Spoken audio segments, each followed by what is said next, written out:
Good afternoon, everyone. My name is Deanna Frankowski, and I'm with Alabama Constitutional Conservatives and also a member of Save Our South. Save Our South has filed a lawsuit and a TRO against the City of Birmingham, the City Council, and the Birmingham Park and Recreation Board. That was filed earlier today by Melvin Hastings, who will be speaking shortly. In that, we asked for an injunction to stop them from removing any monument from Lynn Park. That is any war monument, any monument regarding civil rights, any monument regarding Confederate, any monument regarding any war. We are doing this to protect the citizens of Birmingham with regard to history and also with regard to veterans' rights. With regard to the Confederate Memorial in particular, there were over 65,000 black Confederate soldiers that fought alongside other Civil War soldiers. So we are fighting for their rights as well as protecting Confederate rights and civil rights. Because we believe that if you start tearing down monuments with no regard to history or descendants of the deceased veterans, then where does it stop?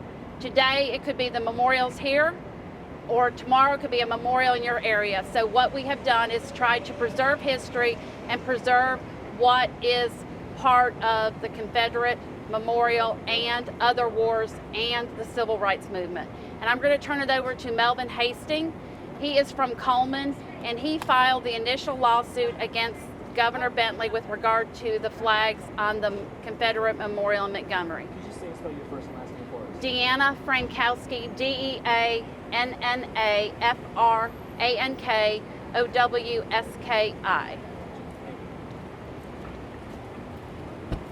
Hello, I'm Melvin Hastings. I'm an attorney based out of Coleman. Today, on behalf of the Save Our South organization, we have filed a two-complaint lawsuit in the Circuit Court of Jefferson County. We have asked the courts to intervene and to determine the authority of the Park and Recreation Board and the City Council for Birmingham to order removal of a monument from Lynn Park that is commonly called the Confederate Memorial or Confederate Monument, but it's also known as the Confederate Soldiers and Sailors Monument. It is a memorial of the dead.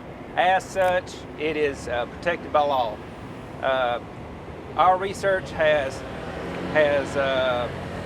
been ongoing. We're still looking into it. We're trying to determine and look at the minutes of the meeting and the dedication ceremony from 1905, in which the City of Birmingham and Governor Russell Cunningham, on behalf of the state of Alabama, accepted that monument as a gift from the United Daughters Confederacy. Therefore, if that is a state monument, and even if it's not, it's a monument that's protected, and it is governed by the Department of Conservation and Natural Resources.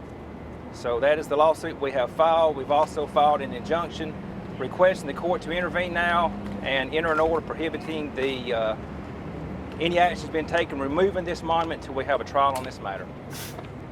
Any questions? Yes. So yesterday at the meeting, there was a presentation that was given by the city's attorney. They said that there were no legalities in there because there's no deed for that property. Can you respond to that? That may, my understanding, I think we have discussed this last night. He may have said there's no cases. There's no case precedent.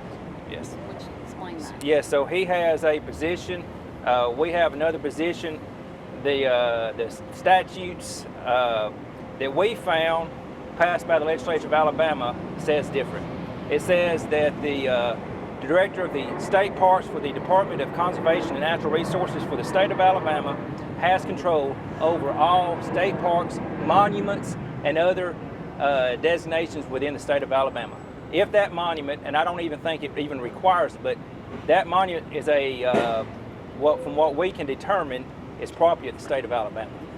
And you have to go through the proper procedure to have anything done to it. Right, so they said that government speaks on it. So do you feel that, with that being said, that the control of whether the monument stays or goes should not be in the hands of the Park and Rec Board? I am saying if it is a monument, it is a memorial of the dead. There is also a statute that says that makes it a misdemeanor to willfully remove a monument or a thing that is considered a memorial of the dead. So I'm saying there, and that statute, even though it is a criminal statute, has also been used in jury instructions in civil cases also.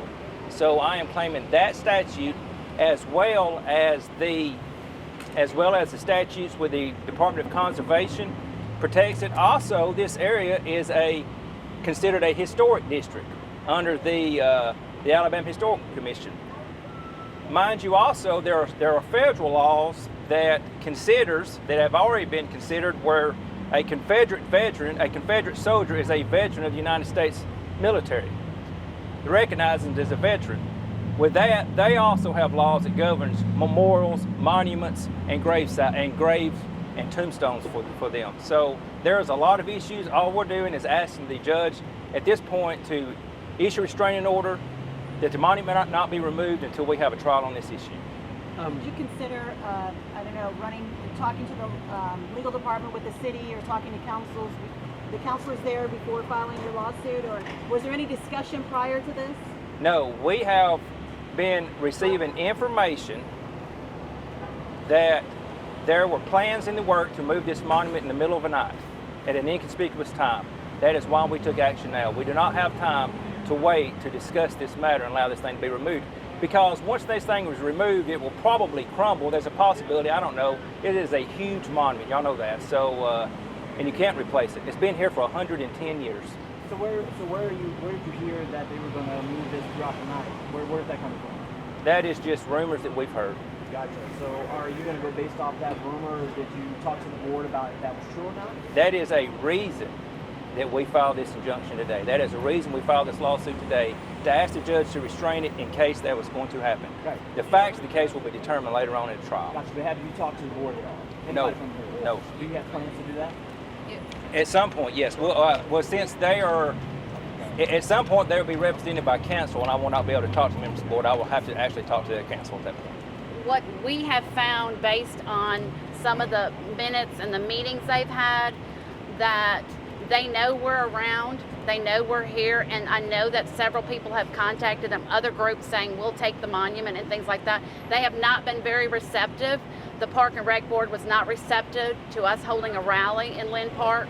So we are open, and I've sent a letter to the city of Birmingham on my behalf asking for a sit down with them to discuss matters with regard to the rally that we had, and this will fall into those matters. So I have sent 3 letters. I have not had a response from them. So I encourage Frank Matthews and anyone from the City Council, the Park and Rec Board, to contact us, and we will be glad to sit down and discuss this issue with you. And who have you reached out to for those sit downs? I have reached out to a person in the mayor's office. Yes, ma'am. I've hand-delivered a letter twice. Just to the mayor's office? It was to a person, Jarvis Patton, at the mayor's office, and I have not heard from him. And as I stated in my letter, I'm ready and willing to sit down and talk with the city of Birmingham with regard to the problems I had getting Lynn Park, and also to talk about the memorial. I think that the communications needs to be opened up, but I think some of the statements made by Mr. Frank Matthews are very offensive. And we are protecting the rights of white and black citizens who fought in the Civil War. And as I stated previously, up to 65,000 black Confederate soldiers fought. So you're taking away their history, and you're taking away their memorial. Any other questions? I know. Will just ours Yeah, they're asking some sound bites. Do you want to talk anything about the rally that we had initially? The rally we had on July 18th, one of our speakers, Anthony Hervey, on his way back the next day to Oxford, Alabama, was,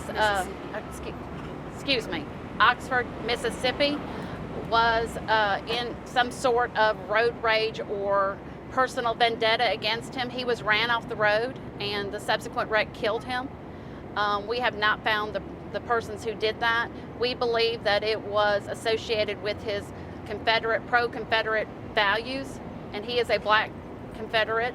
We also have Arlene Barnum from Oklahoma, who was in that wreck as well. She was a white or excuse me, she was a black female pro-Confederate, and they can trace their descendants back to soldiers that fought in the Confederate War or the Civil War or other various names, but they can trace direct descendants back to that.